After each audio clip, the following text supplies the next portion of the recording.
문재인 대통령이 임기 마지막 되는 것 같아요. 아마 해외 순방이. 그 해외 순방에 이 정권 첫 비서실장이었나요? 임종석 씨가 같이 합류했었다고.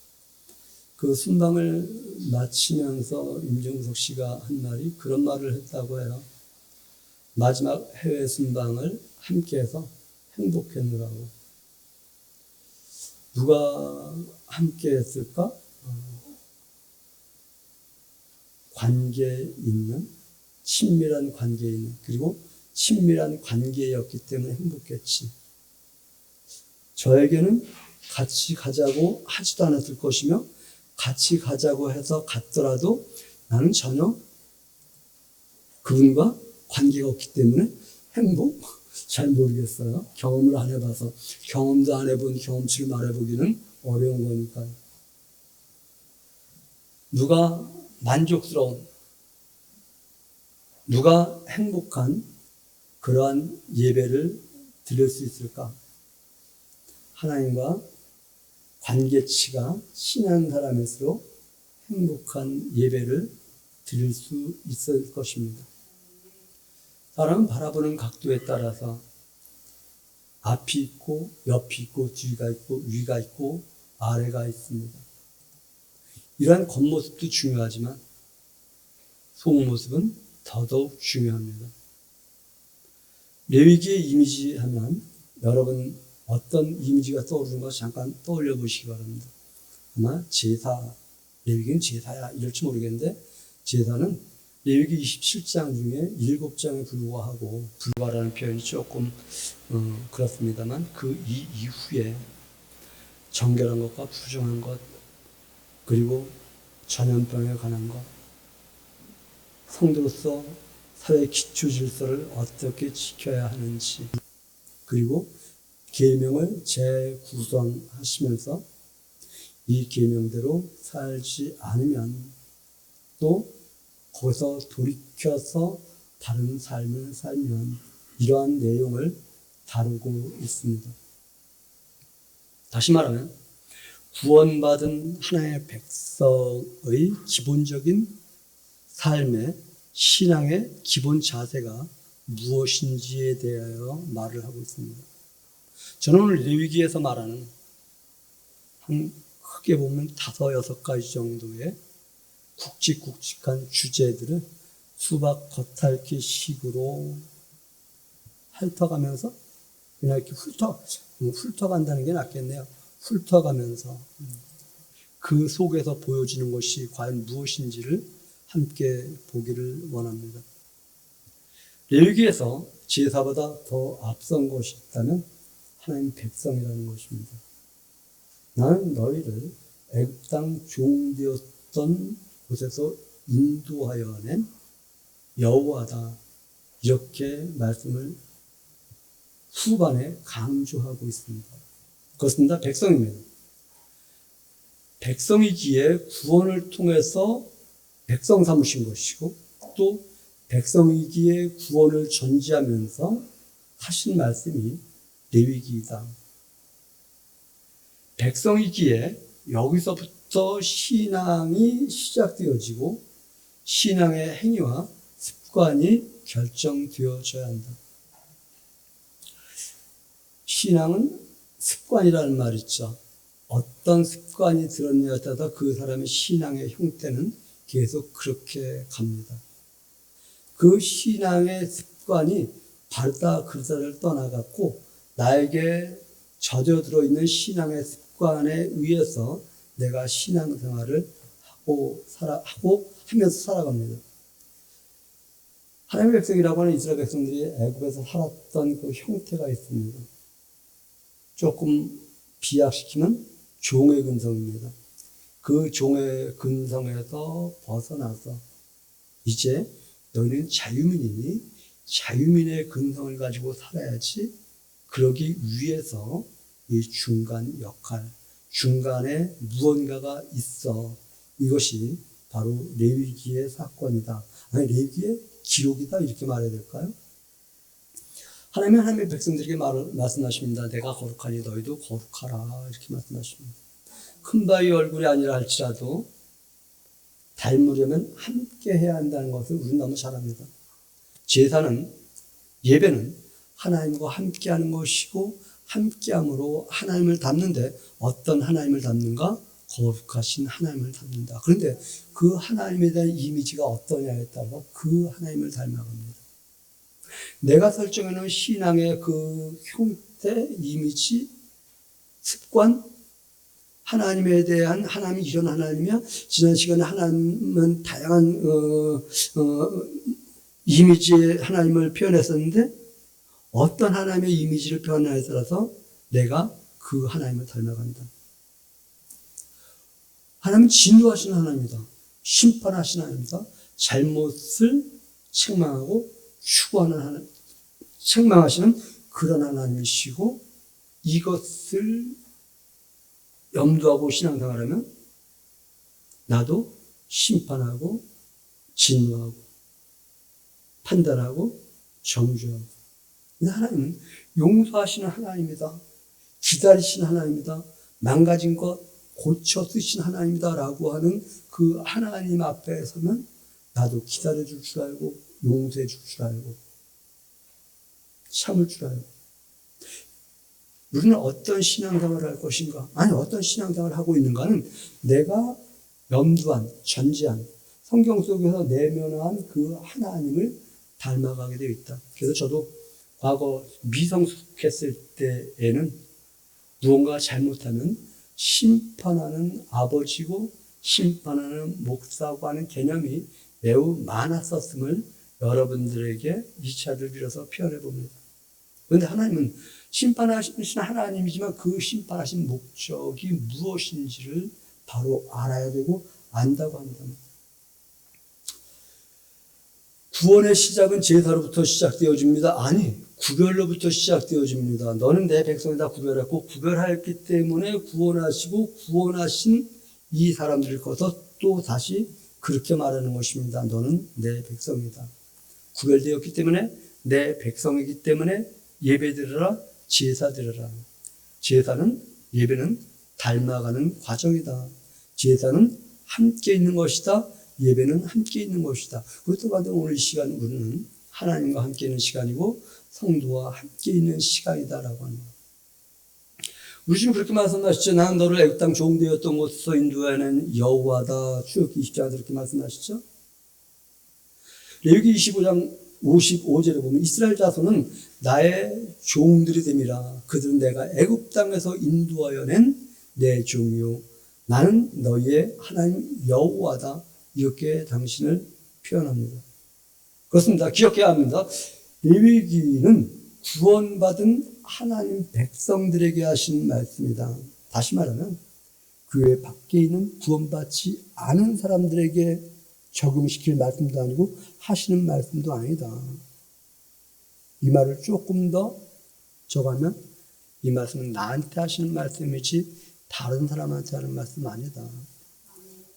너는 내 백성이라고 하시는 것이지 내 백성이기에 내 백성된 삶의 기준을 제시하시면서 선택하라고 말씀하시는 것입니다. 내가 내 백성이니까 내가 기준 설정할게. 너 이걸 선택할래? 선택한 것에 대한 결과, 선택하지 않은 것에 대한 결과를 레위기에서 보여주고 있습니다.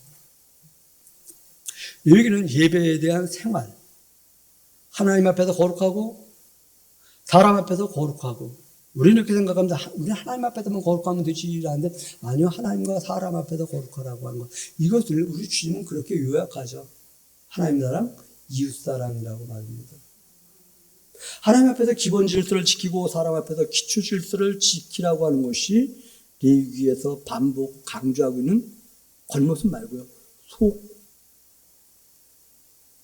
속이다. 기초가 무너지면 다 무너집니다. 구원받은 자의 가장 우선한 기초.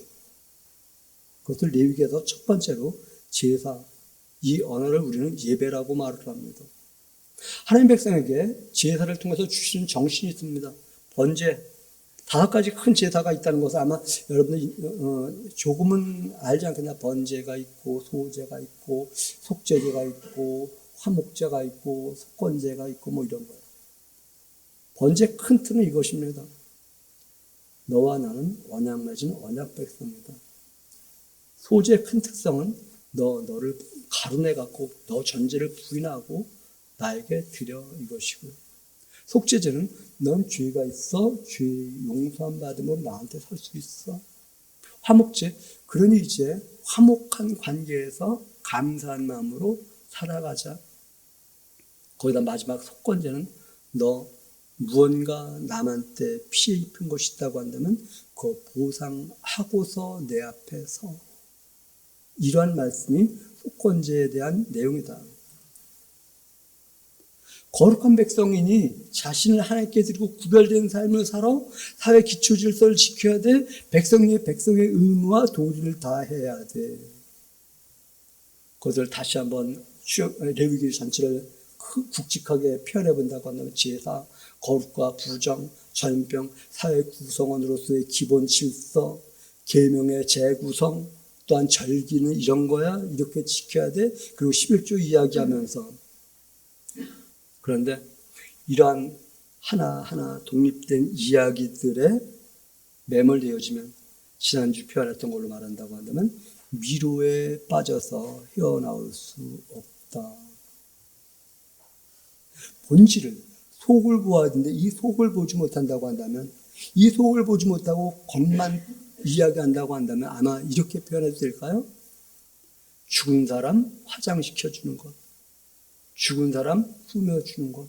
아무리 잘 꾸며도,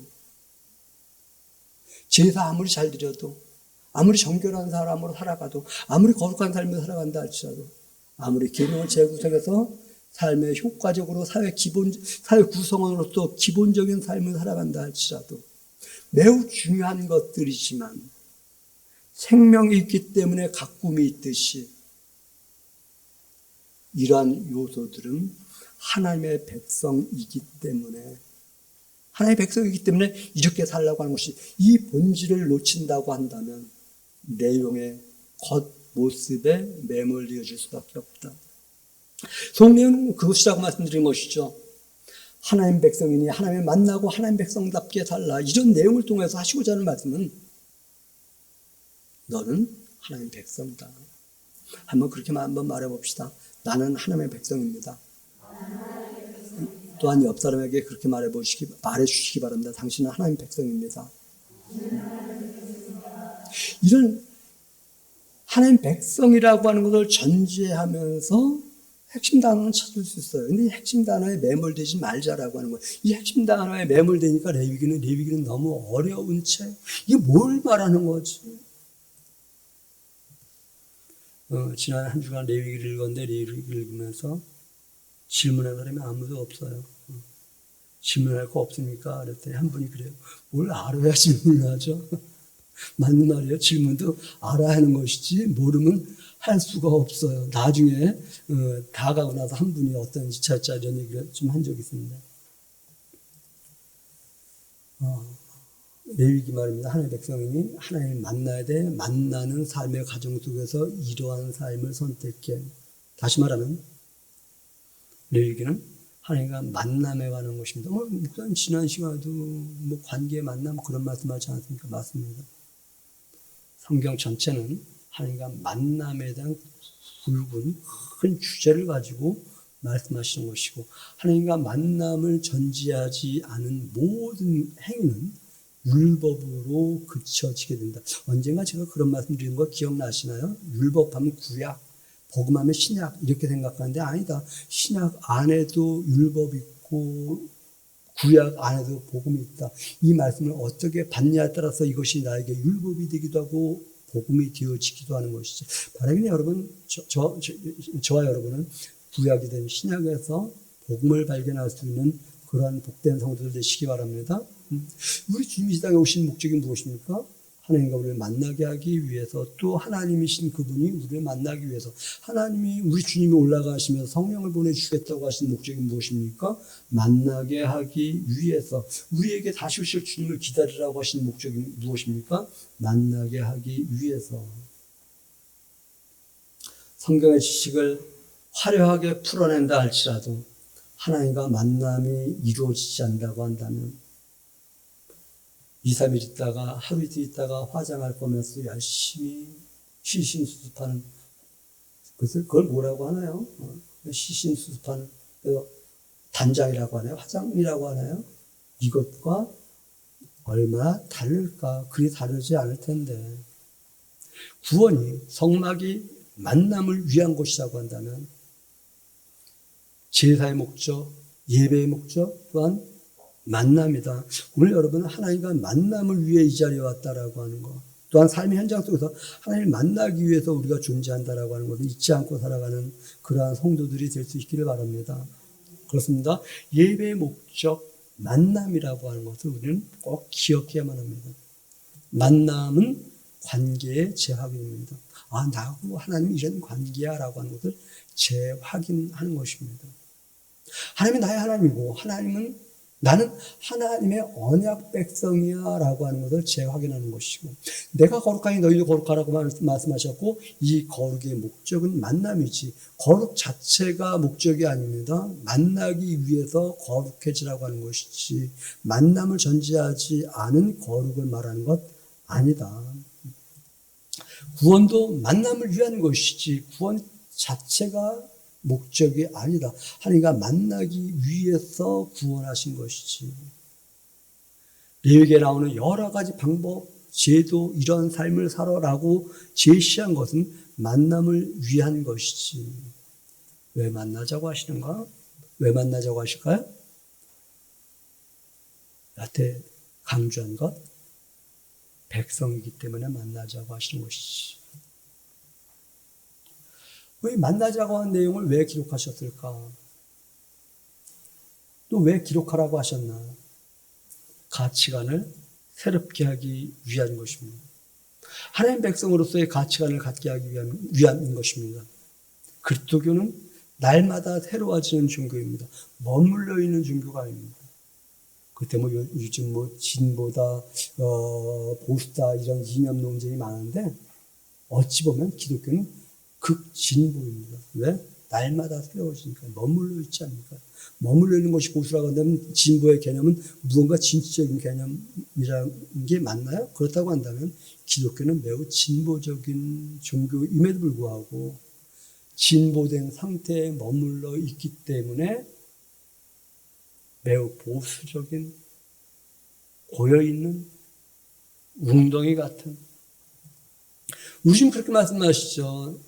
이전 것은 지나갔으니 보라 새 것이 되었도다, 이렇게 말씀하시죠. 여러분, 우리는 날마다 난 새로운 사람이야. 내일 아침 일어났을 난 새로운 사람이야. 어제 내가 아니야. 이렇게. 그 다음날 또 고백하는 거예요. 나는 어제 내가 아니라 난 새로운 사람이야 라고 하는 것이죠. 서로를 바라볼 때 당신 새로운 사람입니다, 이렇게 보아줄 수 있는, 한번 그렇게 옆 사람에게 말해 보시기 바랍니다. 어제의 모습보다 새로운 모습입니다. 이렇게 말씀하십니다. 애굽의 종이 아니라 하나님의 자유민이다. 하나님의 자유민이니 하나님 자유민답게 살아라. 그리고 사람 눈앞에서 살지 말고 하나님 앞에서 살아라. 어제 모습은 사람 앞에서 사람을 의식하는 사람이었다고 한다면 오늘 모습은 하나님 앞에서 살아가는 것이고, 내일의 어제를 보니 어제 조금 그래도 사람 앞에서 섰는데 오늘 새롭게 하나님 앞에서 살아가는 내가 되어야지. 아니, 난 지금 그렇게 살아가고 있어. 그렇게 고백할 수 있는 새로운 가치관을 가지고 살라고, 그리스도를 모신 자임을 재확인하며 살아가라고, 이런 사람을 걸어서 신민, 이렇게 표현할 수 있습니다. 신민의식에 매몰되어서는 아니 되지만 신민의식은 매우 중요합니다. 레위기에 대해서 질문이 없느냐라는 말과 함께 나중에 있었다고 잠깐 표현했는데, 그분이 이렇게 말해요. 목사님, 상상하라고 해서 제가 상상을 했습니다. 하나님이 애굽에서 이끌어가지고 가나안으로 들여보내지 말고 에덴 동산으로 들여보내면 얼마나 좋습니까? 할렐루야? 그럼 얼마나 행복해. 힘든 일도 없고. 제가 그래서 이런 답을 드렸습니다. 하나님은 이스라엘 백성들을 민족과 나라의 제사장 나라로 부르신 것이지. 이 말을 우리에게 적용하면 이것입니다. 저와 여러분을 부르신 것은 에덴 동산 또는 신라곤에서 복락원 이것이 아니라 하나님을 알지 못하는 사람들을 하나님을 알게 하는 제사장으로 부르신 것이지. 우리는 제사장 하면 구약에 나와 있는 제사장만 생각하고 그것을 또 이렇게 이상하게 엮어갖고 목사가 제사장이다 이렇게 생각하는데 아니요. 성도가 제사장입니다. 하나님 백성이 제사장입니다. 그래서 루터는 그것을 가지고 그렇게 표현한 것이죠. 만인 제사장이라고 말입니다.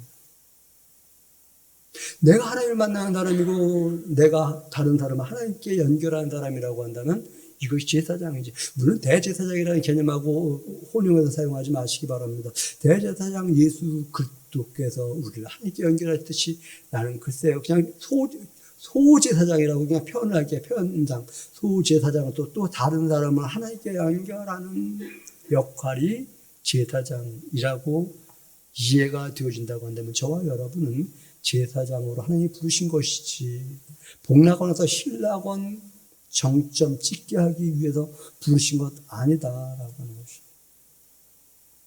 이것에 대한 가치관이 확립되어지지 않는다고 한다면 우리 신앙생활 할 때 늘 갈등과 번뇌와 이해되지 않음에 대한 혼란의 물음표를 남기며 살아갈지 모를 것입니다. 레위기에서 또 하나 찾아야 될 가치관이 있다고 한다면 이러한 가치관입니다. 너는 거류민이다 라고 하는 것입니다. 너 거류민이야? 그리고 거류민이었던 것을 잊어서는 아니 돼.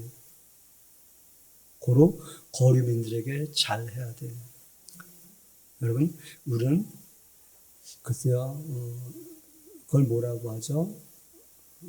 외국에서 들어온 사람들은 뭐라고 하나요? 네? 이주민? 뭐 어쨌든 여러분 머릿속에 다 이제 잡혀 있죠. 그런 사람들을 어떻게 대할 것인가? 혐오의 대상으로 대할 것인가? 폄하의 대상으로 할 것인가? 아니면 우리도 거류민이었기 때문에 그 여러 가지 복잡 미묘한 불편한 그 상태를 헤아리면서 나도 그렇게 돼야 되겠는가? 우리는 타민족만이 아니요. 우리 같은 삶의 현장 속에서도 내 수준과 다른 사람 조금 이렇게 보이는 사람들 있죠. 그 사람들의 마음을 헤아려 보는가. 이 말은 사장이면 종업원의 마음을 헤아릴 수 있는가라고 하는 것이죠. 과장이면 평사원의 마음을 헤아려 볼 수 있는가. 이것을 헤아려 볼 때에 볼 수 있을 때에 우리 주님 그렇게 말씀하시는 거예요. 야, 너도 평사원이었었거든? 너도 과장이었었거든? 이 말은 무엇하는 거야? 네가 지금 이 자리에 있다고 할지라도 너의 처음은 여기였어. 이것을 보지 못한다고 한다면 우리는 긍휼히 여길 수 있는 마음이 없는데 우리 주님은 우리에게 긍휼히 여기셨기 때문에 우리가 이 자리에 있는 것이지. 그럼 나는 긍휼히 여기는 마음이 있는가? 물론 완벽한 긍휼을 우리는 시행할 수 없습니다. 이 땅에서 한계가 맺어지죠. 그런데 어제보다 오늘 더 새롭게, 오늘보다 내일 더 새롭게 변화시켜 나가는, 그때 이거 진보시켜 나가는, 이렇게 변해 볼까요? 신민의식, 신민공동체. 신민은 공동체를 포함하는 언어입니다. 신민은 개인이 아닙니다. 나만을 위한 인생관에서 공동체를 염두한 인생관이 신민의식입니다. 이스라엘은 공동체는 여호와를 통한 것이다 라고 하는 그러한 인식을 가지고 살아갔던 사람들입니다. 여호와는 구원이라고 하는 것을 지난 시간에 여러분들에게 표현해 보았습니다. 예수님은 구원이십니다.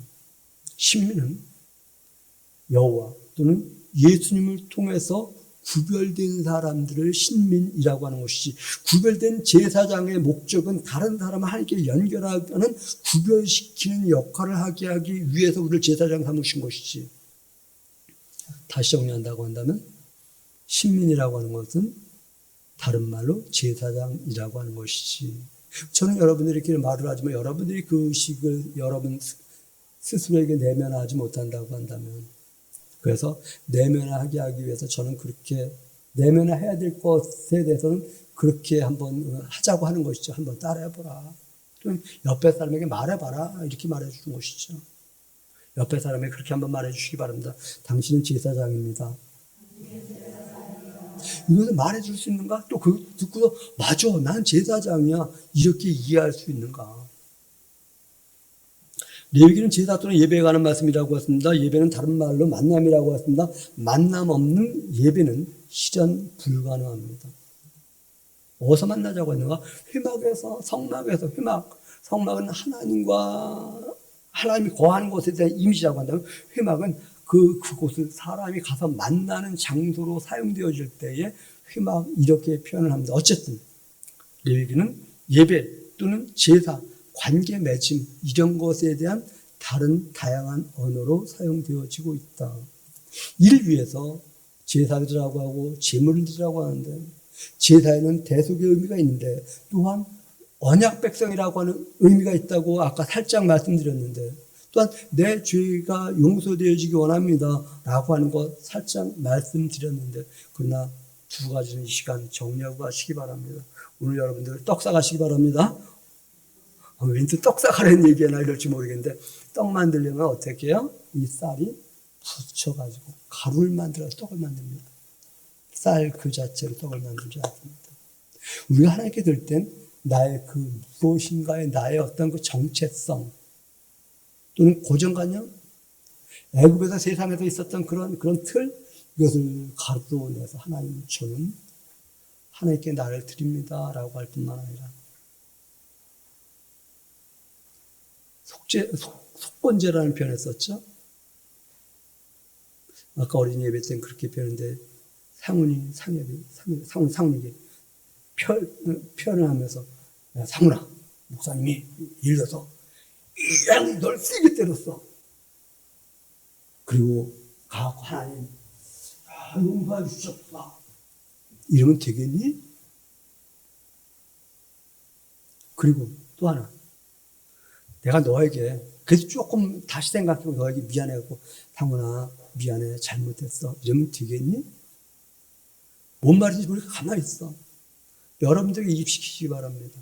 그런데 그 맞은 것이 100만 원짜리야.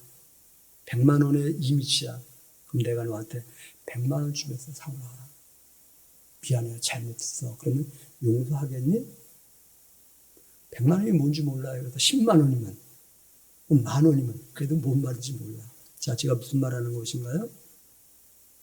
누군가에게 잘못한 것이 있으면 그것을 배상하라고 하는 것이 속건제입니다.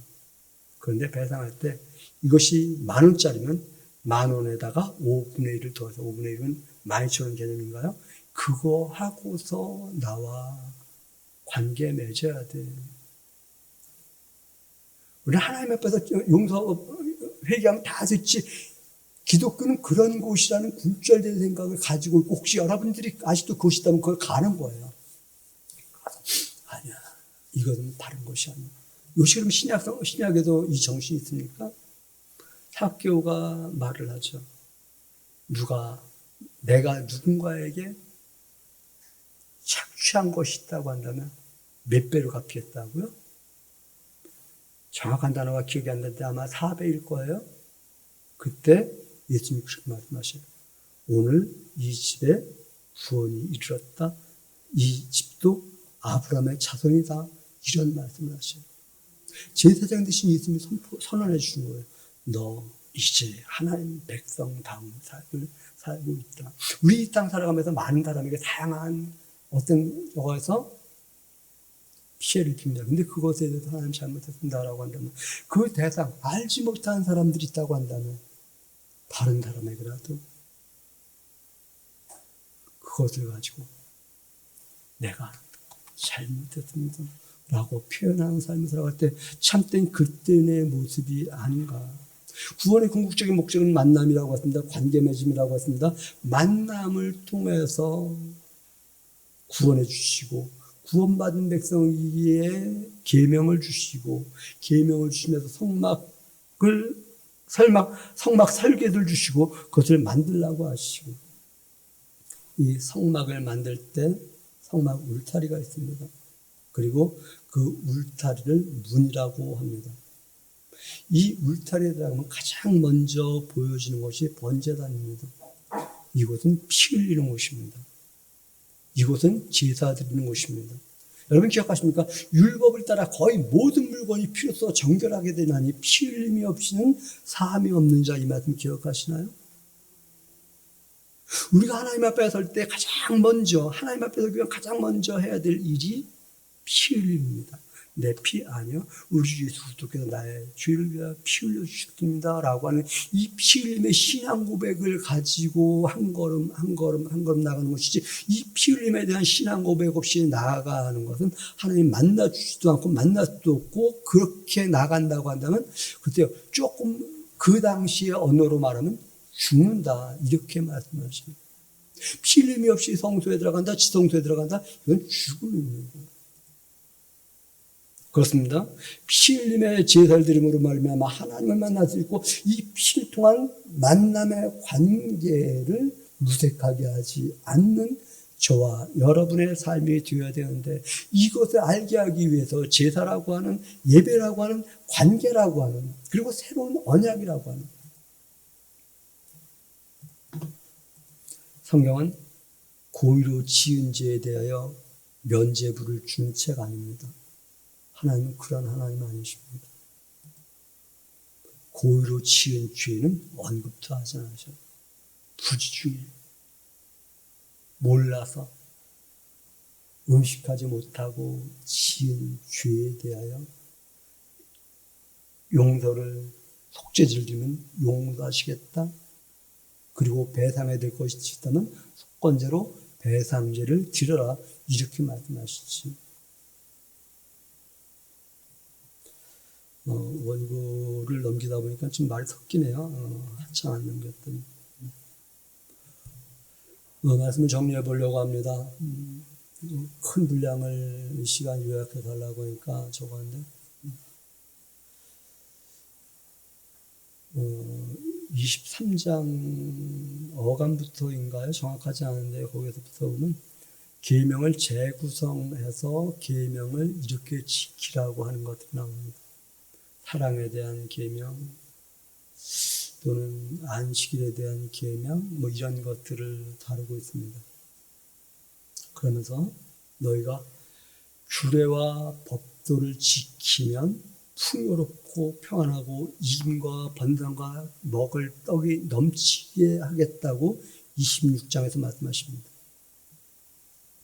그런데 너희가 계명과 규례를 어기면 나도 너희를 떠나겠다. 그리고 너희를 다른 곳으로 옮기겠다. 옮김으로 말미암아 너희가 있던 땅은 안식을 얻게 될 것이다. 이 말은 아무것도 일하는 사람이 없게 될 것이다 라고 하는 것이고, 이것이 더 멀리 가면 바벨론 포로까지 이어지는 이야기입니다. 그런데 그곳에서 지금 이 부분 귀를 좀 기울여 주시기 바랍니다. 바벨론 포로 상황으로 가시기 바랍니다. 거기서 너희가 너희 조상 때문에 라고 탓하고 원망하는 것이 아니라 이 죄 때문이었습니다 라고 뉘우치면서 기쁨으로 살면 내가 다시 회복시켜 줄게, 이렇게 말씀하십니다. 중요한 것입니다. 무엇입니까? 우리는 환경에서 잘하면 누구 탓, 못하면 누구 탓이라고 하죠. 남을 탓하고 원망하는 것이 아니라, 그럼에도 불구하고 지금 힘든 상황입니다. 그럼에도 불구하고 너희가 기뻐한다면, 우리 하나님 백성들은 하나님 때문에 기뻐할 수 있는 사람들이고, 언제 어디서나 어떤 환경 속에서나 기뻐할 수 있는 사람이고, 기뻐한다고 한다면 내가 다시 회복시켜 줄게. 이 말씀 속에서 다시 한번 강조한다. 내 백성이라 할지라도 나와 관계 맺은 언약 백성의 삶을 살아가지 않는다고 한다면 내가 너희 몰라, 이렇게 말씀하시겠다고. 그런데 너희가 언약 백성을 기억하고 나를 바라보며 즐거운 마음으로 기뻐함으로 살아간다고 한다면 내가 너를. 이것은 사람 관계에서 마찬가지죠. 기쁘게 살아가는 사람의 모습을 보면 나도 기뻐지죠. 원망과 불평하는 것은 하나님을 대항하는 것입니다. 내 환경, 지금 어떤 환경이든 상관이 없습니다. 이 환경을 원망하고 불평할 것인가, 이 환경 속에서 주님 바라보며 기뻐할 것인가. 그런데 이 환경 가운데서 기뻐할 때 내가 너와 함께 하시겠다. 지금 이렇게 말씀하시고 있다는 것이죠.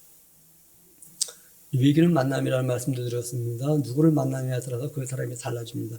빛을 만나면 밝아지고 거룩하신 하나님을 만나면 거룩해지는 것을 기억하시기 바랍니다. 그래서 너희도 가서 이와 같이 하라고 말씀하셔요.